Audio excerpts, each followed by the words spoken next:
Welcome to another episode of My Weird Prompts, an AI-generated podcast featuring the random prompts of Daniel Rosehill as answered by a revolving cast of friendly AI characters. Join us for deep dives into AI, technology, and whatever other random thing Daniel finds fascinating today.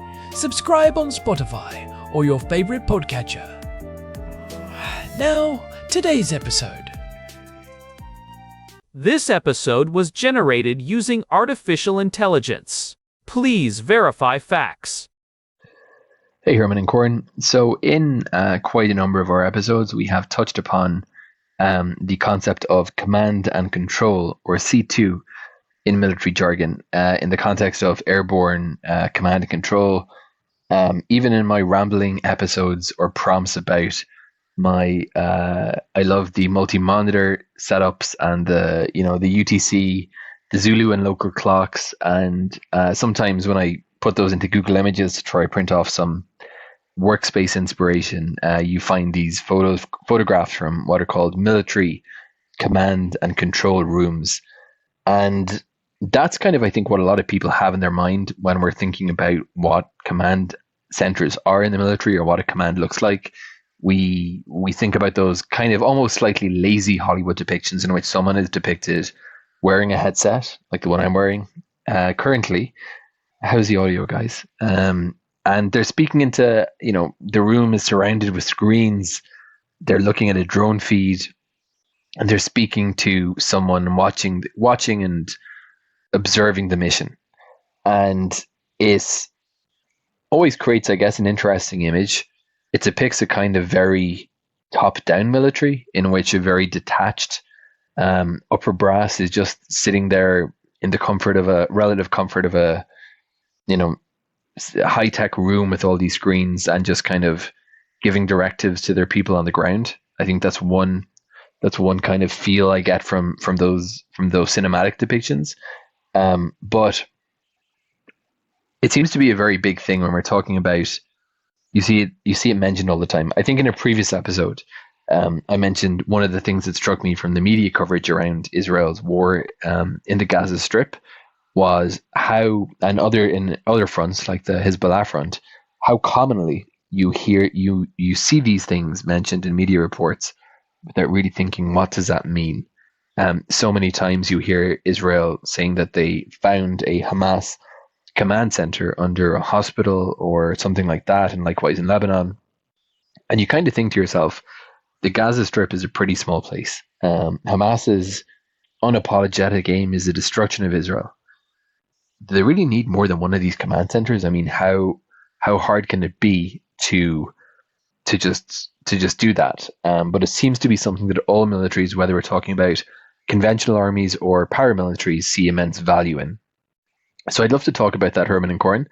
And what I really mean to get to in this prompt is we sometimes think about the misconceptions about this include that these are kind of enclosed military systems. We talked about the red alert system in Israel and how the actual physical alerts are on a hardened C2 network, physically separated. So we tend to think of these as closed military environments or closed military networks. But I gather that the C2 systems and networks actually integrate with senior decision makers in government, that it's not purely a closed military loop, as it were, that there's an integration with the political level when they have to sign off on decisions. So Herman and Corin, I have the feeling that C2 is much more than just fancy rooms with those terrific workstations and UTC clocks, which I greatly envy. Let's talk about what it actually means in all seriousness, operationally. Why is it something that's considered so crucial? And when we hear about command rooms and mobile C2 and airborne C2 and naval C2, is it fair to say that the command C2 is not simply one centralized node, but it's a series of nodes, as it were, across various fronts that is relaying things into the actual field in cyber, air. I'm not going to finish it off because I need to go to sleep, Herman and Corin, but I look forward to hearing your erudite response in the morning. Over to you two. Herman, I was watching this old techno thriller the other night. You know the type, where there is a massive dimly lit room with a screen the size of a billboard, and people in crisp uniforms are shouting things like, "Confirm track 350," while a red line slowly creeps across a map. It is the quintessential image of power in the 20th century. Herman Poppleberry here. Oh, I know exactly the vibe you're talking about, Corn. The big board, the glowing consoles, the dramatic tension of a single phone call that can stop a launch. It is a classic cinematic trope, but it has done a lot of work in shaping how the public thinks about military operations. It creates this illusion of total visibility and total control from a single central point. But as we sit here on February 22nd, 2026, that image is more of a historical artifact than a modern reality. It really has stuck in the collective imagination. But today's prompt from Daniel is asking us to peel back that Hollywood veneer. Daniel wants to know what command and control, or C2, actually means operationally. Beyond the high-tech rooms, why is it so crucial, and how does it integrate with government decision-makers? Is it one big room, or is it a sprawling decentralized network of nodes? Daniel also specifically mentioned the air and cyber fronts, which I think is a great angle, because those are the areas where the old big board model falls apart the fastest. That is such a meaty topic, and I'm glad Daniel brought it up. We had mentioned C2 in passing so many times on this show, especially when talking about things like airborne command posts or the red alert systems here in Israel. But we have never really sat down to define the architecture of it. And you are right to start with that cinematic image, because the reality is both much more boring and much more terrifyingly complex than a big screen in a bunker.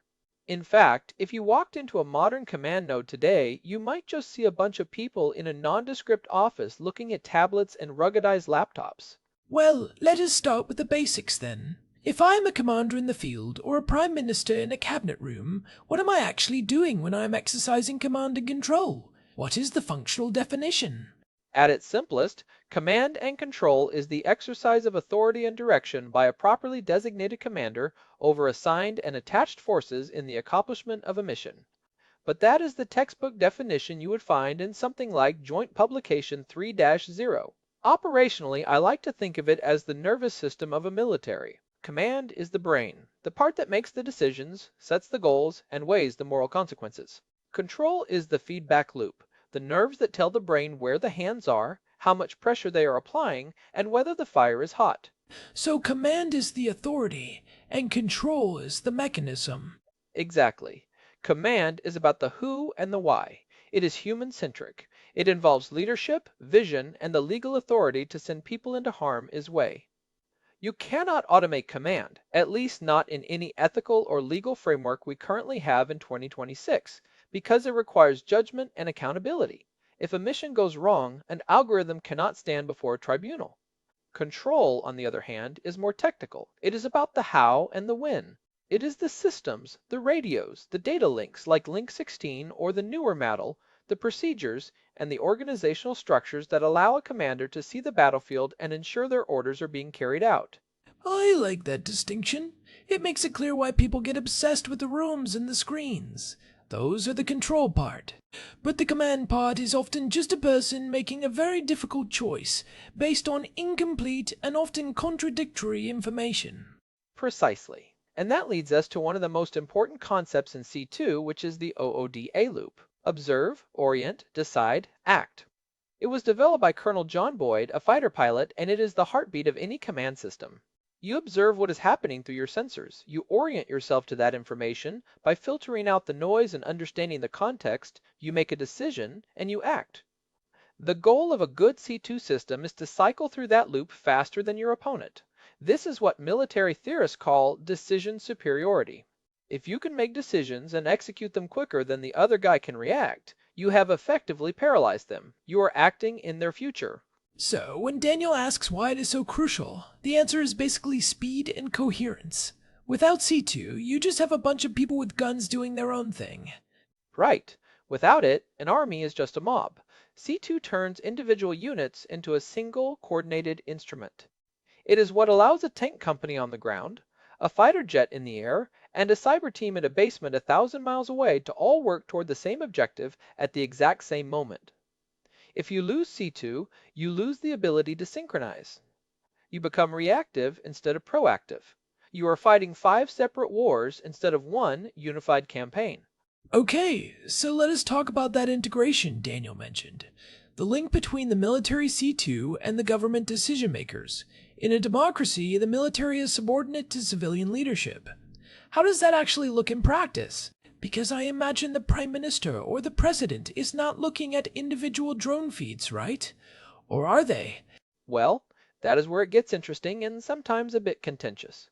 Traditionally, there is a very clear hierarchy. You have the National Command Authority, which is the top tier civilian leadership. They set the strategic goals. For example, they might say, we need to degrade this specific terrorist organization's ability to launch rockets. They do not say, use this specific missile on this specific house at 2:15 a.m. They hand that strategic goal to the military commanders, who then translate it into operational plans. But we have seen that line blur, haven't we? With modern technology, a leader in a capital city can see exactly what a soldier sees through a helmet cam. We saw this during the Bin Laden raid in 2011, where the leadership was watching the feed in real time. Does that lead to micromanagement? It is a huge risk. We call it the long screwdriver. It is the temptation for a civilian leader or a high-ranking general to reach down from the strategic level and try to turn a screw at the tactical level. It happened famously during the Vietnam War, where President Johnson was reportedly picking individual bombing targets in the Oval Office. In the modern era, with 24/7 video feeds and instant messaging, the temptation is even stronger. It is generally considered a recipe for disaster because the person at the top lacks the local context, the smell of the air, and the immediate pressure that the person on the ground has. So, a healthy C2 system actually needs to limit the flow of information upward in a sense, or at least filter it so the leaders stay focused on the big picture. It is about layers. A good C2 architecture is built on the principle of mission command. This is a concept that dates back to the Prussian idea of Auftragstaktik. The idea is that you tell your subordinates what to achieve and why, but you leave the how up to them. You give them the intent, and then you trust them to exercise initiative within that intent. The control system should provide enough information for the top level to understand the big picture and the risks, without tempting them to take the wheel of every individual vehicle. That makes sense. Now, let us address Daniel's point about the location. Is C2 a single centralized place, or is it a network? He mentioned the news reports here in the Middle East about command centers being found under hospitals or in bunkers. When we hear that, should we be thinking of a throne room, or something else? This is where the cinematic image really fails us. In the past, yes, you had a headquarters.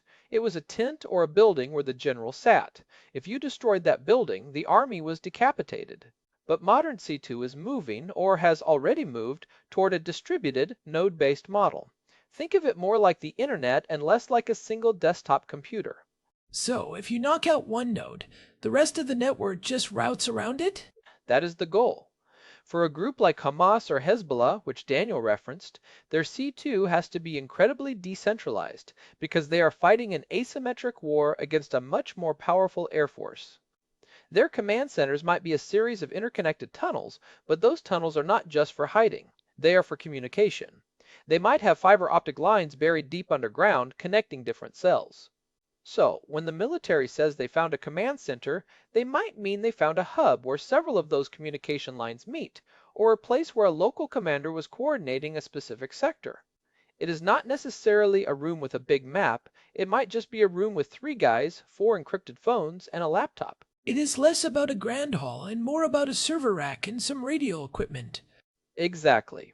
And for a modern conventional military, like the United States or its allies, the goal is what they call JADC2. That stands for Joint All-Domain Command and Control. This is the holy grail of modern warfare.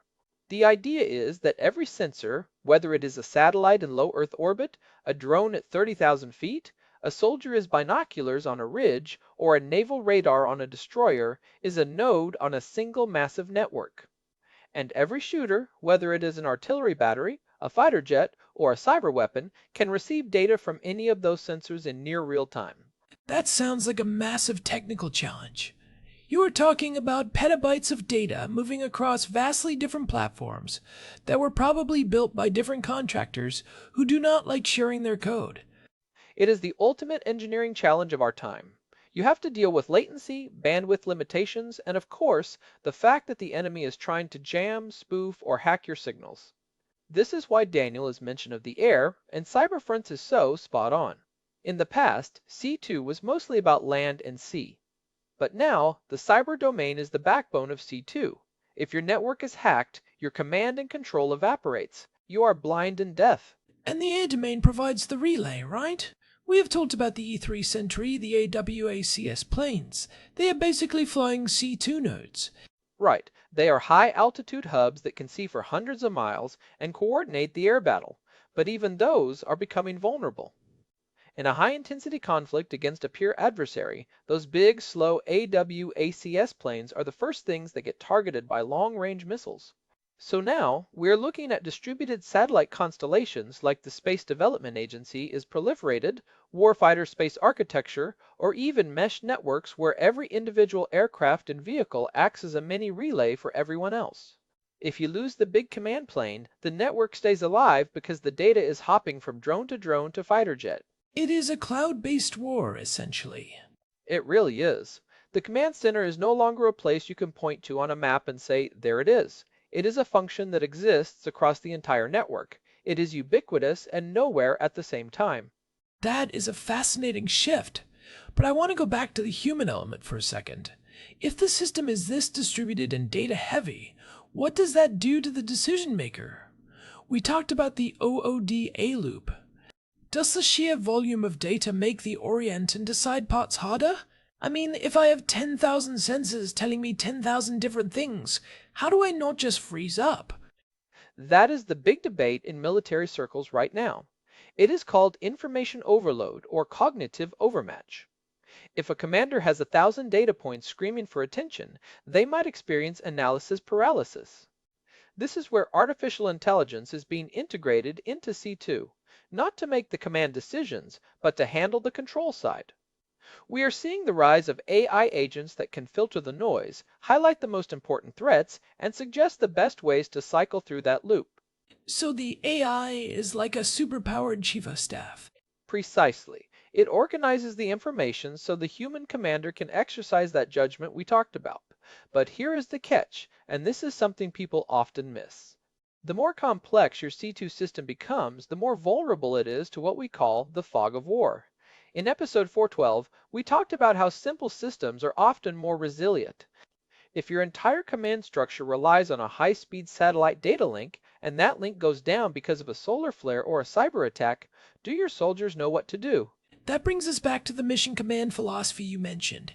If the network breaks, you have to fall back on the intent. You have to trust that the sergeant on the ground knows the goal well enough to keep moving without a digital map. Exactly. You have to be able to operate in a degraded environment. A truly robust C2 system is one that can survive the loss of its most advanced tools. It is the ability to switch from a high-tech digital common operating picture to a paper map and a radio, or even just a set of standing orders that everyone understands. We saw this in the early days of the Ukraine conflict, where decentralized units used encrypted messaging apps and civilian satellite internet to coordinate when their formal military networks were jammed. They built a makeshift C2 network on the fly. That is a great example of the network routing around damage. Now, I want to touch on the government side again. Daniel asked about integration. When we look at something like the Red Sea operations against the Houthis, or the coordination between the US and Israel during the Iranian drone and missile attack in April of 2024, that was a massive C2 feat. You had multiple countries, multiple navies, and multiple air forces all talking to each other. How does that work at the political level? That is what we call Coalition C2. It is even more complex because you are not just dealing with technical protocols, but with national sovereignty and rules of engagement. Each country has its own red lines. The integration happens through shared cells, often called Combined Air Operations Centers, or CAOCS. You have officers from different nations sitting side by side. They are the human interface between their national governments and the shared military network. They ensure that the actions taken by the coalition align with the political mandates of their respective countries. It is a delicate dance of diplomacy and data. I think this is a good place to pivot to some of the practical takeaways for our listeners, because while this sounds like high-level military theory, it actually applies to how we organize almost anything complex in the modern world. It really does. Whether you are running a corporation, a disaster response team, or even a large-scale tech project, you are dealing with command and control. The first takeaway is that distinction between authority and mechanism. If you are a leader, are you focusing on the why and the who, or are you getting bogged down in the how? If you are spending all your time tweaking the tools and micromanaging the process, you are not commanding, you are just controlling. And you are likely stifling the initiative of your team. And the second takeaway is the idea of the node-based network. In the modern world, centralization is a vulnerability. If your organization relies on one person or one office to make every decision, you have a single point of failure. Resilience comes from distributing that authority and making sure that the information flows in multiple directions. You want an organization that can lose its headquarters and still function. And third, the importance of the feedback loop. Control is nothing without a way to verify that your actions are having the intended effect. If you are sending out orders but not listening to the data coming back, you are operating in a vacuum. You are cycling through your OODA loop with your eyes closed. You need to build systems that tell you when you are wrong, not just systems that confirm you are right. I also think the point about information filtering is huge. We all live in a world of information overload. Learning how to build your own personal C2 system, how to filter what matters from the noise, is a survival skill in the 21st century. You have to be your own AI agent in a way, deciding which data points deserve your cognitive energy. Absolutely. And for those interested in the military side, when you hear about a command center in the news, don't just picture a room with a big screen. Picture a web. Think about the cables, the antennas, the encrypted satellite uplinks, and the people trying to make sense of a chaotic world. That web is the real story of modern power. It is not about who has the biggest gun, it is about who has the most resilient and fastest network. You know, it occurs to me that we should probably mention the ultimate C2 device, the one everyone knows from the movies, but that actually exists and is more relevant than ever, the nuclear football. Oh, the Presidential Emergency Satchel. That is the perfect example of a mobile C2 node. It is not a big red button, it is a communication suite. It is designed to ensure that the Commander-in-Chief can exercise command and control from anywhere in the world, at any time, even in the middle of a total collapse of civilian infrastructure. It contains the authentication codes and the menu of strike options. It is the ultimate insurance policy for the C2 network. It is the node that can never be allowed to go offline. It is the physical manifestation of the link between civilian authority and military action. Exactly. And it is a reminder of just how high the stakes are. Command and control isn't just about winning battles or being efficient. It is about maintaining the stability and the chain of responsibility that prevents total chaos. It is the difference between a measured response and an accidental escalation. Well, Herman, I think we have thoroughly dismantled the big board trope today. It turns out the reality of C2 is much more like a living organism than a static room. It is a messy, evolving, and incredibly resilient network of humans and machines. It is about trust, as much as it is about technology. It is a fascinating field, and it is only going to get more complex as we move further into the age of AI and autonomous systems. We are already seeing debates about whether an AI should be allowed to shorten the OODA loop to milliseconds in cyber warfare. But at the end of the day, it still comes back to that human at the center, making the hard calls and taking responsibility for the outcome. Well said. And hey, to all our listeners out there, if you are finding these deep dives into the guts of how the world works interesting, we would really appreciate it if you could leave us a review. Whether you listen on Spotify, Apple Podcasts, or somewhere else, those ratings really help new people find the show and join the conversation. They really do. We love seeing the community grow and hearing your perspectives. And a big thanks to Dano for sending in this prompt. It was a great excuse to finally talk about the architecture of power and how it is changing in the 2020s.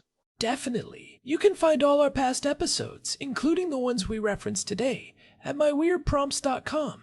We have a full archive there, plus an RSS feed for subscribers, and a contact form if you want to reach out with your own weird prompt. You can also email us directly at show@myweirdprompts.com. We love hearing your thoughts, your corrections, and your questions. This has been My Weird Prompts. I'm Corn. And I'm Herman Poppleberry. Thanks for listening, everyone. We will see you next time. Goodbye. This episode was generated using Gemini Flash 3. Text-to-speech engine was Chatterbox. Thanks for listening to another episode of My Weird Prompts, an AI-generated podcast featuring Daniel Rosehill's AI prompts, as answered by a revolving cast of friendly AI characters including me, Cornelius the Sloth. Subscribe on Spotify or visit myweirdprompts.com.